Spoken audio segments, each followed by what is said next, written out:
Is regulatory capture by like specific ecosystems bad for crypto? So, Yes. okay. Like I'll throw like a hypothetical example is like say some kind of bill was passed that said um well, I'll use a more real example. There's like rumors, I don't know how true they are, but that basically there's from US based stablecoin issuers, there's advocacy for some kind of legislation that would not let foreign stablecoin issuers acquire US treasuries or something like this. This, to be clear, this hasn't been like implemented in any bill. It's just like something that is thrown out on crypto Twitter. Um, so this is just for sake of the argument. Like, is that type of thing blanket bad for crypto in your view? Yes, I think any regulatory capture play is bad for crypto because I think it undermines innovation and makes it more difficult to operate with legal certainty or more expensive. Like if we have legal certainty, but you need $20 billion in order to comply with that certainty, then we've failed.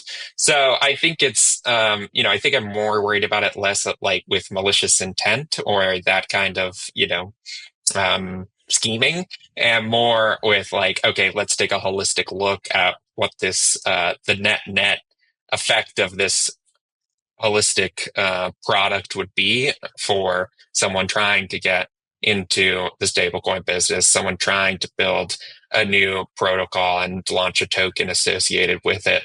Like, is it going to be so difficult or so expensive that only super resource folks have any chance of attaining that legal certainty and regulatory clarity?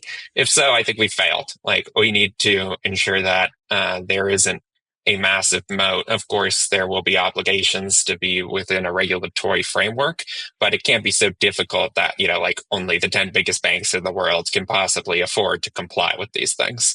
So that is, I think, a risk that I think about a lot. And I don't think it's a driven by any like malicious intent or backroom scheming. It's more like, okay, like we need to take a step back. We've all been in the nitty gritty details for 2 years. Let's take a look at the macro net effect of these frameworks.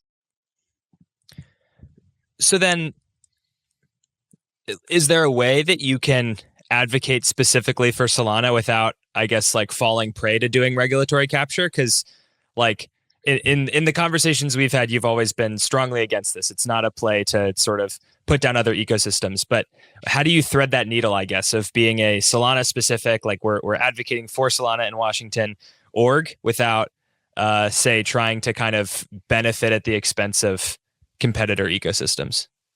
Well, I think the proof will be in the pudding. Like you'll see what we'll be doing, and our intent and commitment is that we're going to be pursuing tech neutral policies.